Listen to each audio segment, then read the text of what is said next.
सर्वांचं स्वागत आहे. आपल्याला सर्वप्रथम जायचं आहे आपल्या गुगल शीटमध्ये. ह्या शीट ॲप्लिकेशनमध्ये जायचं. ॲप्लिकेशनमध्ये गेल्यानंतर तुम्हाला पाठवलेली लिंक ती इथंच असेल. अशा पद्धतीची मूल्यमापन नावाची उघडा. उघडल्यानंतर सर्वात पहिलं पेज येतं एंटर पिन.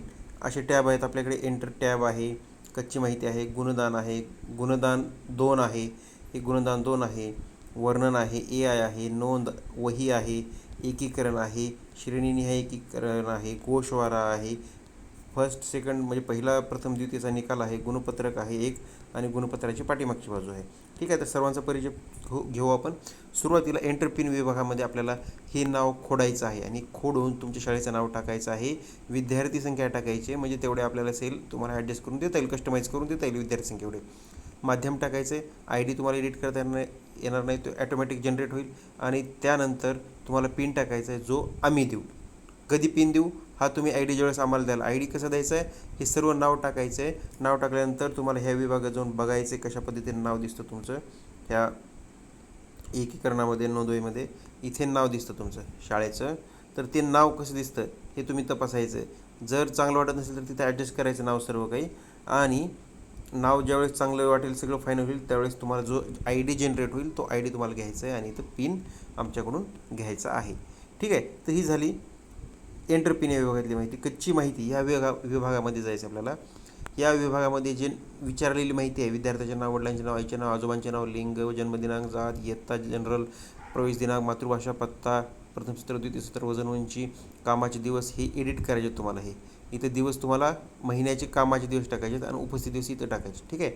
त्यानंतर आधार क्रमांक, विद्यार्थी क्रमांक हे सर्व तुम्हाला टाकायचे. आणि जी माहिती भराल ती ॲटोमॅटिक तुमची पांढऱ्या बॅकग्राऊंडमधील, नाहीतर तुम्ही माहिती भरली नसेल तर ती तुमची माहिती काळ्या बॅकग्राऊंडमध्ये, निळ्या हिरव्या बॅकग्राऊंडमध्ये, म्हणजे तुम्हाला माहिती किती भरली किती नाही इथं बघितल्या कळून जाईल. ठीक आहे. त्यानंतर गुणदान प्रथममध्ये यायचं. प्रथम म्हणजे प्रथम सत्र. आता जेवढे विद्यार्थ्याचे नाव टाकले ते इथं आपण फॉर्म्युले टाकले त्यामुळे ॲटोमॅटिक इथं नाव येतात. त्यानंतर इयत्ता येते. इयत्तानंतर इथं तुम्ही विषय बघत असाल तर मराठी, हा मराठी विषयाचा आपल्याला भरायचे. ठीक आहे. मराठीमध्ये तुम्हाला सुरुवातीला आपल्याला सेट करायचे तिथं प्रत्येक आकारिक घटकाला मार्क किती द्यायचे आहेत. आता मी इथं दिले दैनंदिन निरीक्षणाला 10, तसं तर 10 देता येत नाही दैनंदिन निरीक्षणाला, ते मी खोडू शकतो, तुम्हीसुद्धा खोडू शकता. तर हे बघा 10 आहेत, तुम्ही खोडले. हे सेट करायचं जेणेकरून आपली बेरीज इथं 100 यायला पाहिजे. आता मी इथं खोडल्यामुळे इथे 90 आली. ठीक आहे. काहीतरी सेट करायचं तुम्ही हे नावं, आणि त्यानंतर इथं मार्क द्यायचे आहेत. प्रत्येक घटकाला किती आहेत, प्रत्येक विद्यार्थी आणि हे घटक. ठीक आहे. त्यांची टोटल इथे येईल. तोंडी, चाचणी, लेखी असं द्यायचं, त्यांची टोटल येतील, श्रेणी ॲटोमॅटिक येतील. आणि त्यानंतर इथं तुम्हाला नंबर टाकायचे. समजा मी जर इथं नंबर टाकला 5, तर ॲटोमॅटिक तिथं त्याचं वर्णन तयार होतं. हे बघा आलं. बघा आपण सध्या ऊचा सराव करत आहात. किंवा जर मी इथं नंबर टाकला 42, तर आपण सध्या समजा नंबर टाकला 99, तर ॲटोमॅटिक आपण सध्या स्त्रीलिंगी वाक्य बनवून या कौशल्यात प्रगती करत आहात. म्हणजे इथं वर्णन ॲटोमॅटिक येतं. आता हे वर्णन इयत्तेनुसार आहे, ते कसं सेट करायचं ते आपण पुढच्या भागात बघू. इथं मराठी विषय आहे, हिंदी विषय आहे, इंग्रजी आहे, गणित आहे, परिसर अभ्यास आहे, सामाजिक शास्त्र आहे, कला आहे, कार्यानुभव आहे, शारीरिक शिक्षण, आरोग्य शिक्षण आहे, आवड व छंद आहे, विशेष प्रगती आहे, आवश्यक सुधारणा. तिथंसुद्धा आपल्याला हे अशा पद्धतीने हे टाकायचं आहे. नंबर टाकले की इथं ऑटोमॅटिक इथं वर्णन येतं. ठीक आहे. हे गुणदान 1 म्हणजे प्रथम सत्र, गुणदान 2 म्हणजे द्वितीय सत्र. द्वितीय सत्रसुद्धा तुम्हाला हेच करायचं. त्यानंतर आहे वर्णन. आता आपण नंबर टाकले की त्याचं वर्णन येत होतं, ते इथं सेट केलेलं आहे आपण. म्हणजे तो फाइंड करतो. नंबर टाकला म्हणजे हा नंबर आहेत ते सगळे, हे नंबर फाइंड करतं, ते शोधतं. आणि समजा आपण जर 7 टाकलं मराठीच्या याच्यामध्ये, तर ते 7ला हे वर्णन दाखवतं. 10 टाकलं तर हे दाखवतं. किंवा हिंदीच्या किंवा परिसर अभ्यासच्या रकान्यामध्ये 11 टाकलं तर ते हे दाखवतं. 20 टाकलं तर ते हे वर्णन दाखवतं. आणि हे सर्व वर्णन तुम्हाला सेट करता येतं. तुम्ही टाईप करू शकता, किंवा व्हॉट्सअपवर आपले बरेच तज्ज्ञ शिक्षक ते वर्णन पाठवतात, त्यांचं कॉपी करून टाकू शकता. किंवा आपले GSM सोल्युशन्स इथं वर्णन देणार आहे, त्या इयत्तेनुसार तुम्ही इयत्ते जे क्षमता आहेत त्या क्षमतासुद्धा इथं मिळाल्या तुम्हाला ऑनलाईन, तर त्या इथंसुद्धा टाकू शकता आणि त्याच्यानुसार तुम्ही वर्णन करू शकता. आता GSM सोल्युशन्स हे का देत नाही आहे, कारण 1 ते 8 येत आहेत आणि प्रत्येक इयत्तेचे देता येणार नाही आहे. त्यासाठी तुम्ही टाकू शकता, किंवा समाज माध्यमावर येतात तिथले तुम्ही कॉपी करू शकता. आता फक्त इथे एकच गोष्ट लक्षात घ्यायची, प्रिफिक्स आणि सफिक्स. प्रिफिक्स म्हणजे काय, आपण सध्या हे सुरुवातीला येणार, आपण सध्या ईचा सराव, आणि सफिक्स म्हणजे शेवटी या कौशल्यात प्रगती करत आहात. ओके. आपण सध्या ऊचा सराव, म्हणजे इथं जे तुम्ही टाकाल प्रिफिक्स ते तिकडं प्रिफिक्समध्ये येणार. उदाहरणार्थ दाखवायचं झालं तर गुणदानमध्ये आता इथं मराठीला आपण बघितलं तर इथं तुम्हाला इथं दिसेल की आपण सध्या, इथं येतं बघा आपण सध्या ही, आणि शेवटी येतं कौशल्यात प्रगती करता, आणि हे मधलं हे वर्णन आहे एवढं. ठीक आहे, तर हे तुम्हाला सेट करता येतं, तुम्ही सेट करू शकता वर्णन. आम्ही सेट करून दिलेलं आहे, तुम्हाला ते पसंत नसले तर तुम्ही सेट करू शकता, आणि हे वर्णन तुम्हाला हे पसंत नसले तर तुम्ही दुसरे वर्णन करू शकता. हे पहिली ते चौथीच्या अंदाजानं वर्णन टाकलेले आहेत सर्व काही, तुम्ही सेट करू शकता. त्यानंतर AI चा वापर करायचा. आता AI चा वापर करायचा आहे. आता AI चा वापर कसं करायचा, तर हे सर्वात शेवटी सांगू आपण. त्यानंतर आहे नोंद वही. आता तुम्ही सर्वप्रथम आणि द्वितीयचं गुणदान भरलेलं आहे किंवा प्रथमचं भरलेलं आहे, प्रथमची नोंद वही आपल्याला छापायची आहे, तर इथं तुम्हाला द्वितीय सत्राच्या इथं ठिकाणी सिलेक्ट करायचं आहे. द्वितीय सत्र आहे का हे, त्यानंतर इथं नंबर टाकायचा आहे, हाजरी क्रमांक ॲटोमॅटिक त्याचं इथं येऊन जाईल. तुम्हाला इथं प्रथम सत्र द्वितीय सत्र सिलेक्ट करता येतं. इथं त्यासाठी इथं टच करायचं आहे. हे बघा इथं टच केलं, ह्या प्रथम सत्र द्वितीय सत्राचं नाव लिहिलेलं आहे, इथं एक छोटासा बाण दिसतोय बघा, याच्यावर टच करायचं. तुम्हाला इथं खाली प्रथम सत्र द्वितीय सत्र येतं. आपण प्रथम सत्र निवडूया. प्रथम सत्र निवडले की सगळा प्रथम सत्राचा डाटा येतो. हाजरी क्रमांक, इथं हाजरी क्रमांक टाका. मी 1 टाकतो. 1 टाकले की 2 आणि 3 नंबरची सीट ॲटोमॅटिक तयार होतात, आणि यांचं सर्व डाटा इथे येतो. ह्याच्यामध्ये बघा ही नोंदवही आहे, शाळेचं नाव, एकूण प्राप्त गुण आहेत, एकूण गुण आहेत, एकूण गुणापैकी प्राप्त गुण आहेत, शेकडा गुण हे आहेत, आणि श्रेणी आहे. आता हे आपण रँडमली टाकल्यामुळे 105 शेकडा आले, पण तसं यायला नाही पाहिजे. तुम्ही दुरुस्ती करू शकता. हे प्रत्येकाचं वर्णन इथं ॲटोमॅटिक येतं, शेकडेवारी सगळी येते, आणि इथं वर्णन आपल्याला पाहायला मिळतं अशा पद्धतीने. इथं काही करायची गरज नाही, फक्त इथं आपल्याला हाजरी क्रमांक आणि हे निवडायचे आणि प्रिंटची ऑर्डर द्यायची सरळ. ठीक आहे. त्यानंतर एकीकरणामध्ये तुम्ही जेवढी संख्या द्याल तेवढे रो आहेत. ह्या समजा 10 संख्या दिली तर ही जे रो आहेत ह्या हाईड करण्यात येतील, त्यामुळे तुम्हाला एवढा पसारा दिसणार नाही. आपण 100 विद्यार्थ्यांची कॅपॅसिटी पकडून चालतोय. आता एकीकरणामध्ये काही तुम्हाला विद्यार्थी नाव, मराठी गुणश्रेणी, हिंदी गुणश्रेणी, इंग्रजी गुणश्रेणी अशा पद्धतीत संपूर्ण डाटा येईल, शेवटी टक्केवारी वगैरे येईल. त्यानंतर श्रेणी निहाय निकालामध्ये काही येईल, पटावर असलेले A1 मध्ये BGT, A2 मध्ये BGT, आणि हे विषय आपल्याला इकडे विषय पाहायला मिळतील, इकडे श्रेण्या पाहायला मिळतील, इथं BGT पाहायला मिळेल. ठीक आहे, अशा पद्धतीचं आहे. त्यानंतर गोषवाऱ्यामध्ये आपल्याला विषय निहाय गोषवारा मिळतो. मराठीमध्ये अ श्रेणीमध्ये BGT किती आहेत, ब श्रेणीमध्ये गणितामध्ये किती आहेत, हे सर्व काही आपल्याला पाहायला मिळतं ह्या भागामध्ये. त्यानंतर आहे फर्स्ट सेकंडरी रिझल्ट, हे तुम्ही पाहू शकता. निकालपत्रक आहे, प्रथम द्वितीयचा निकाल आहे, अ व ब एकूण आहे, हे तुम्ही आरामशीर पाहू शकता. गुणपत्रक आहे, गुणपत्रकामध्ये तुम्हाला इथं हजेरी निवडायची आहे. कुठं, इथं त्या विद्यार्थ्याचा हाजरी क्रमांक निवडला की ऑटोमॅटिक, समजा मी 1 नंबरच टाकला तर 1 नंबरचा संपूर्ण डाटा इथे येतो. हे फ्रंट पेज झालं आपलं, हे झालं फ्रंट पेज, आणि हे बॅक पेज झालं. ओके, पण मधलं पेज राहिलेलं आपलं, ही घडी घालायची आपल्याला. ॲक्च्युली ही जी पिवळी पट्टी दिसली इथून घडी घालायची. कधी घडी घालायची, दोन्ही साईडने प्रिंट झाल्यावर. आता दुसरी बाजू कुठं आहे, तर ही गुणपत्रक 2 मध्ये आहे, आणि इथं तुम्हाला मधलं सगळं वर्णन इथं दिसतं. हे तुम्ही प्रिंट काढू शकता सरळ पद्धतीने. ठीक आहे. आता एवढं सगळं झाल्यानंतर आपण सगळ्यात शेवटी म्हणलं होतं की AI चा वापर कसा करायचा आहे. AI म्हणजे काय, तर आपण इथं गुणदान भरतो आपण. बऱ्याच वेळेला आपल्याला कन्फ्युजन होते की आपल्याकडे चाचणी असते, एकतर मार्क असतात चाचणीचे, नाहीतर तोंडीचे मार्क असतात, आणि लेखीचे मार्क. हे 3 घटक पक्के माहीत असतात आपल्याला. म्हणजे बाकीचे घटक असतात ते आपल्याला तेवढं मार्गदर्शन पाहिजे असते की ह्या तोंडी काम, प्रात्यक्षिक प्रयोग, उपक्रम कृती, स्वाध्यायावर ह्यांना काय द्यायचे मार्क. तर आपलं AI काय करतं, तुम्ही जर चाचणीचे मार्क इथं भरले आणि लेखी तोंडीचे मार्क जर भरले तर आपलं AI काय करतं, त्यांचा विचार करतं. आता AI चा वापर कसा करायचा इथं बघू. AI, आता इथं काय करायचं, कोणतं सत्र निवडायचं, समजा इथं सत्र निवडायचं, इथं विषय निवडायचा. साधी सोपी गोष्ट. आता मी प्रथम सत्र निवडतो, इथं प्रथम सत्र. त्यानंतर इथं विषय मराठी आहे, मी इंग्रजी निवडतो. आता इंग्रजी विषय निवडल्यानंतर आपल्याला इथं काय येतं, ऑटोमॅटिक डाटा, चाचणीचे मार्क ॲटोमॅटिक उचलतं. कुठून, गुणदान विभागातून.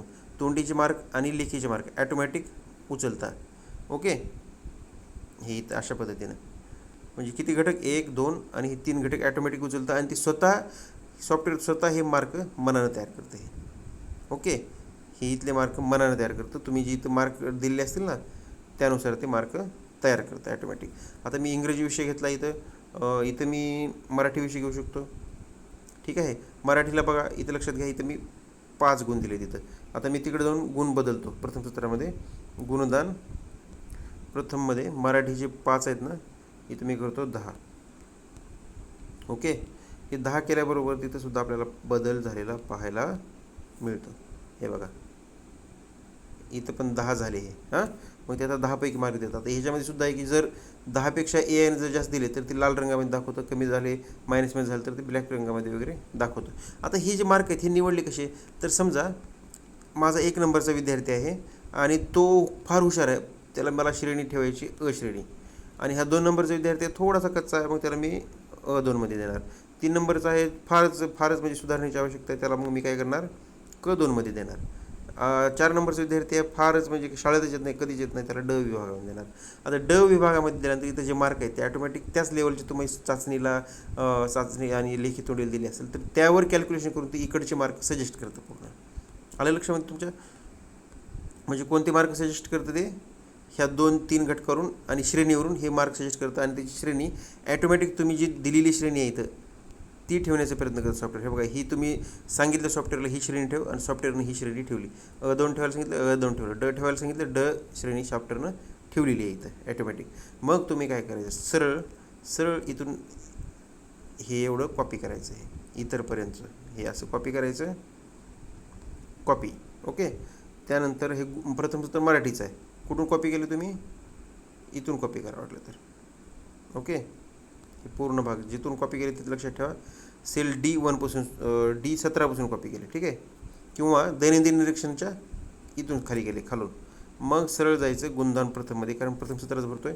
मराठीचं इथून दैनंदिन निरीक्षणच्या खालची पहिली सेल आहे 1 नंबरच्या पुढची, इथं जायचं, पेस्ट स्पेशल करायचं आणि पेस्ट व्हॅल्यूज करायची होती. ठीक आहे, सगळे AIचे मार्क इथं भरलेले जातील. आणि तुम्हाला इथं श्रेणी बघा, आपण निवडलेली श्रेणी कोणती होती, अ1 अ1 क1 आणि ड, ह्या 4 श्रेण्या आपण दिल्या त्या सॉफ्टवेअरला की निवड ह्याच, तर सॉफ्टवेअरनं तयार केलं. आता ह्याच्यामध्ये काय होतं, आपण मार्क न दिल्यामुळे इथं 10पैकी 16 मार्क दाखवले आहेत. हे बघा 10पैकी 16, 10पैकी 23 हे का दाखवले, तर आपण मार्क भरले नव्हते पूर्ण, त्यामुळे दाखवले. आणि जे आता हे जास्ती ओव्हर मार्क लाल बॅकग्राऊंडमध्ये दाखवले. असे जर बॅकग्राऊंड आली लाल तर लक्षात घ्यायची की बाबा जास्त मार्क पडले, 10पैकी 23 मार्क पडले हे शक्य नाही, 10पैकी 17 मार्क हे शक्य नाही, 10पैकी 2 आहेत हे शक्य आहे, 10पैकी 6 हे शक्य आहे, म्हणून त्यांनी काळ्या नॉर्मल बॅकग्राऊंडमध्ये दाखवले. तर हे अशा गोष्टी आहेत. जर तुम्ही आता अ1चा पोरगा आहे हा, समजा अ1 आहे आणि त्याला जर आपण E2 दिलं तर काही गुण हे मायनसमध्ये जातात. आता मी इथं जर समजा ओके मी समजा इथं देऊ शकत नाही, आता इकडून उचलावं लागतील. आपण इथं समजा गुणधान 1मध्ये आपण दिले मराठीला 30 मार्क दिलेला, 30पैकी 30 दिले. आता तो 30 दिल्यास ईमध्ये राहील का, E2मध्ये नाही राहणार. बघा इथं 30 मार्क आले, इथं 30 मार्क आले, त्याला आपण E2 श्रेणी द्यायला सांगितलं सॉफ्टवेअरला, सॉफ्टवेअरने E2 श्रेणी दिली, इथं बघा दिली, पण त्यानं मार्क काय केले, भरपूर मायनस केले, तोंडी कामामध्ये मायनस केले. शक्य आहे का मायनस, -7 बॅकग्राऊंड काळी आली त्याला ग्रे कलरची. त्यामुळे लक्षात घ्यायचं, जर 2 बॅकग्राऊंड आले ग्रे कलर आणि हे कलर, तर आपल्याला ती श्रेणी इथून ॲडजस्ट करायची इथून, आणि त्या पद्धती श्रेणी द्यायची आहे. मग तुम्ही ह्या श्रेणी एकाच विषयासाठी घेऊ शकता नाही, मराठी सगळ्या विषयासाठी ह्या पद्धतीनं घेऊ शकता, कार्यानुभवासाठी घेऊ शकता. बघा प्रत्येकासाठी सजेस्ट करता, द्वितीय सत्रासाठी घेऊ शकता, प्रथम सत्रासाठी घेऊ शकता, हे AI आहे. आता हे आपण GSM सोल्युशन्स हे रेकमेंड करत नाही की इथलं कॉपी करून तिकडे पेस्ट करा, बिलकुल नाही. हे फक्त तुम्हाला सजेशन आहे, चांगले गुण देण्यासाठी त्या विद्यार्थ्यांचं किती मार्क द्यायला पाहिजे हे सजेशन करण्यासाठी, आणि तुम्ही हे मनानं टाकायचे. हे फक्त कॉपी करून पेस्ट करायचं नाही, तर त्याच्यावर विचार करायचा आणि तुम्ही एडिट करायचं, मनानं करायचं. तर ठीक आहे, तुम्हाला हे समजलं असेल, पूर्ण आपले सॉफ्टवेअर समजलं असेल. त्यानंतर प्रिंट कशी काढायची हे विभागात जो आपण प्रिंट काढण्यासाठी आपल्याला काय करायचं, 3 टीमवर जायचं, नेहमीची पद्धत आहे. त्यानंतर शेअर अँड एक्सपोर्टवर जायचं, शेअर अँड एक्सपोर्ट नंतर प्रिंटवर जायचं. प्रिंटवर काही मोबाईलमध्ये इथं डायरेक्ट प्रिंटर शोधतं आणि बहुतेक मोबाईलमध्ये प्रिंटर शोधत नाही, तर देतं. तर असा प्रॉब्लेम असला तर दुसऱ्या मोबाईलमध्ये ॲक्सेस घ्या, किंवा सरळ लॅपटॉपवर तुम्ही प्रिंट काढू शकता. लॅपटॉपवर काढताना एरिया सिलेक्ट करायचा आणि प्रिंट सिलेक्शन एरिया असं द्यायचं. आता हे लेटर आहे आपल्याकडे A4 साधारण पेज असतो, म्हणून A4 घेतला पेज. आता आपलं जे सगळे फॉर्मॅट आहेत ते उभ्यामध्ये आहेत का आडव्यामध्ये आहेत ते बघा. आता ह्याच्यामध्ये प्रिंट काढताना बघा एवढे सगळे पेज येतात, हे एवढ्या सगळ्या पेजचं आपल्याकडं काहीच काम नाही, हे का नाही. त्यामुळं काय करायचं, बॅकला जायचं, जे पेज प्रिंट काढताना फक्त हे लक्षात घे, प्रिंट काढताना काय करायचं, ह्यांना हाईड करायचं, हाईड.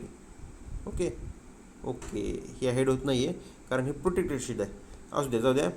तर तुम्ही सरळ काय करा, शेअर अँड एक्सपोर्ट, प्रिंट, त्यानंतर A4 A4, त्यानंतर लँडस्केप करूया आपण.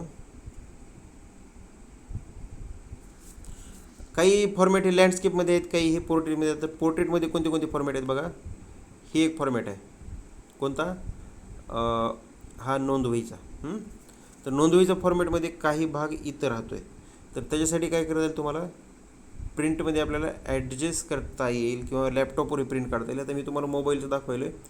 हे नंतरचं एडिटमध्ये आपण हे ॲडजस्ट करू किंवा दोनच आपण इथे ठेवू, एकावर दोनच काढायचं ठेवू. त्यानंतर इथं एकीकरणाला बघा बसलेलं आहे छानपैकी पोर्ट्रेटमध्ये. त्यानंतर हे जे आहेत हे आडव्या लँडस्केपमध्ये काढावं, लँडस्केप करा. हे मात्र मस्तपैकी परफेक्ट बसले याच्यामध्ये. आणि हे जे प्रगतीपत्रक गुणपत्रक आहेत हे लॅपटॉपवर काढा किंवा ह्याच्यामध्ये लँडस्केप करून काढू शकतात. लँडस्केप जर केलं तर आपल्याला बरेच फॉर्मॅट हे लँडस्केपमध्ये चांगले दिसतात बघा. आता हे पण तुम्हाला जर एक एक पाहिजे असेल नोंदवही, तर हे अशा पद्धतीने करू शकतो तुम्ही. तशी मागणी जर नोंदवली तर आपल्याला त्या पद्धतीनं तुम्हाला प्रोव्हाइड करता येईल. ठीक आहे. त्यानंतर म्हणजे हे जर तुम्हाला पाहिजे असेल एका पानावर एकच नोंदवही किंवा एका पानावर दोन, तर ते आपण त्या पद्धतीने देऊ शकतो. आता हे बघा लँडस्केपमध्ये किती छान आलेत. हे जे फॉर्मॅट आहेत ते छान आलेत लँडस्केपमध्ये. हे गुणपत्रक आले लँडस्केपमध्ये, हे पण गुणपत्रक आले. आता हे जर बघितलं तुम्ही तर आपल्याला हे पेज आहेत ते कशा पद्धतीने काढता येतील ते बघा. 27 आहे हे आणि हे 29 आहे. 27 आणि 29 जर इथं टाकलं, रेंज 27,29. ओके. तर आपल्याला हे दोन फॉर्मॅट दिसत आहेत. हे गुणपत्रक आहेत, फ्रंट पेज आणि मधलं पेज. फ्रंट बॅक हे आणि मधले भाग. अशा पद्धतीने प्रिंट तुम्ही काढू शकता. ह्याच्यामध्ये आणखी एडिशन करू ते तुम्हाला टेस्टिंगसाठी पहा. काही तुमचे सल्ले असले तर निश्चित सुचवा. तुमच्या प्रोसेससाठी खूप खूप शुभेच्छा. धन्यवाद.